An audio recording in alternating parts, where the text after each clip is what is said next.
Hey everyone, my name is Rafael and you're watching RGTV.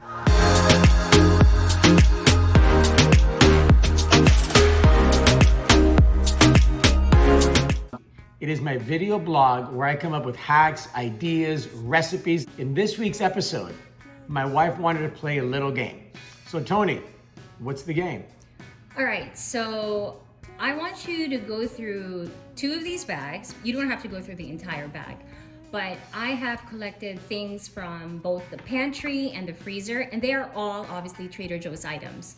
So just within 30 seconds, put your hand in the bag, pick a random item, and just tell us what you think of the product and come up with something. You ready? Got it. Okay, right. go. Okay. Braided sliced brioche from Trader Joe's. I love this. We buy this a lot. I use this for croque madame. I use it for French toast. And I also use it for bread pudding. Whenever I buy something, I try not to just use it for one ingredient or one recipe. If you use it for the bread pudding, does it have to go stale? Because that's what I know. And for bread pudding, you can leave it overnight or you can just dry it in the oven for about 10 minutes. Okay, cool. All right, 20 seconds done. Right. One more. One Don't more. look. Crunchy cookie butter. My kids' favorite item, or one of their favorite items. Goes great on bread, crackers, or dip. If you want your kids to have vegetables, celery, carrots, and this as a dip goes really well. Something that I also like doing, if you do almost like a grilled cheese sandwich, but no cheese, you spread the cookie butter and you warm up the bread. It's fantastic. This actually would also work in a crepe, almost like a Nutella would. Don't look. Don't look. Okay. Japanese multi-purpose seasoning. Again, great thing to add into your pantry or into your spice rack. What would you do with that? I do poke, Oh yeah. salmon, tuna poke, great way to finish it. Instead of just adding nori or sesame seeds, this has everything right here, okay? I also use it on scrambled eggs. I like soft scrambled eggs. I'll put some on top. You're making sushi at home. You're making some just sushi rice with a fried egg. This would also be great. Ramen noodles. So it's very versatile item. Time's up. Next one. Okay, next item. Grab from the other bag too. Okay. Chili lime mayonnaise. Already made chili lime. Great. I like it for the summer. Why? Roasted corn, grilled corn. I spread it with the chili lime mayonnaise. I add some cheese, cilantro, But you lime. used to make that from scratch, right? Yes, obviously you can make the mayonnaise and then you add the chili and the lime.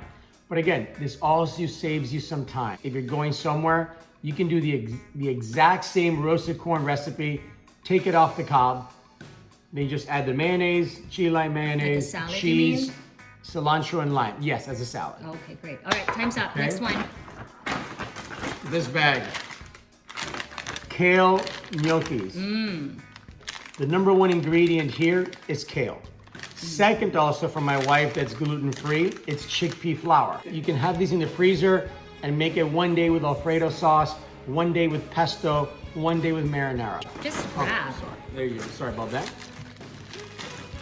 Organic Oh, I love those. mango chunks. 3 things that I love with it. If you blend it right out of the freezer, maybe with a touch of honey and a touch of water, it's almost like a mango sorbet. Italian style sofrito. Minced onion, tomato flakes, rosemary, thyme, basically items chili flakes that are very popular in Italian cuisine. One thing that I really like to use this in is garlic bread. Once you heat up your butter with your garlic, you add a little bit of this to the garlic butter, then you spread it on the bread. Fantastic. When I make chicken parm, I'll add some of this to the breading. So the breading also has a little bit of flavor for Italian culture. So it's garlic bread, and then you put the sofrito as well on top? No, when I'm melting the butter and the garlic, I'll add this to it. So it also warms it up. Once you warm up a dry spice, you bring out the flavors a little bit more. Here, seasoned kale chips. Oh, I heard people don't like that so much. So what do you think of it? There is some tahini and cashew butter in here. You crumble some of the kale chips over it. Again, it gives it a texture crunch, but you still are incorporating the same ingredient, which that's what I like to do when I cook. Sounds good. All right, next one. Next one. Okay, there you go. Oh, we just had that. Yeah. Jicama Wraps. We had this a couple of days ago, trying to be healthy, something new that I saw. I made actually the poke, almost made like a salmon poke taco. And the shell was the jicama wrap. People said that those were slimy. What do you think? I don't think they're slimy at all. Usually when it gets slimy, it's because it's getting old. Oh, that's why. Okay? I don't find them to be slimy. They're actually, what I was very surprised about, they're very durable. They're not gonna break when you fold it over, or even if you fill it up with something cold, preferably.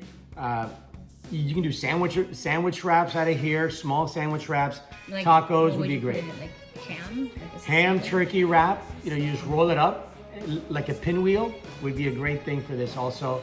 And it's healthier than a tortilla. Okay. Oh, my favorite. Yes, Tony's favorite, Brazilian cheese bread. Gluten-free. What's really cool about it, I think in 6 minutes, it's done in the oven. It's a great snack. It's if you want to add it to your dinner, to lunch, breakfast. Also, what I like to do, again, you slice it in half, make a little tiny slider sandwich out of it. Come to a couple more items. Don't look, just grab. There you go. I'm Cuban, so I really like this. It reminds me of my Cuban foods growing up. I've added it to 2 items. Black bean soup. It gives it a pop when you add it at the end. You mix it in together, really nice. Also, a classic dish that my daughter and wife like is vaca frita de pollo, which is like you seared chicken, you shredded chicken, you sear it, you add this to it. And then right when it's almost done, you add the classic mojo, which is a Cuban marinade over the chicken. Okay, look in the bag again. That's a favorite, I think. Everything but the bagel. My son, believe it or not, 10 years old, everything bagels, fantastic, loves them. I also add this to dips, yogurt, Greek yogurt, you add it to this as a dip. Try to find ways when you do a dip at home that's not gonna be unhealthy, or incorporate vegetables, and this is actually will give something a lot of flavor. Sprinkle this on a yogurt, even when you make hummus and you garnish it, you can sprinkle this over the top. I think this is the last item. Yes, it is. Ube Tea Cookies Shortbread Cookies. Tony, being Filipino, big thing now is ube. Trader Joe's, ube ice cream, ube pancakes, mochi pancakes. If I crush them, I can sprinkle them on rice pudding. I can sprinkle them on bread pudding, on pancakes, waffles, French toast, and it does give it a nice flavor of ube. Plus, it gives it a purple tint to the presentation of the dish. Hope you found that review helpful of all the items from Trader Joe's that I have at home. Remember, incorporate them all into your recipes, not just one recipe. For example, mango chunks, it's not just for a smoothie, for a parfait, sorbet, add it to a fruit salad. Try to find more than one recipe to use your Trader Joe items. See you in the next video, and goodbye.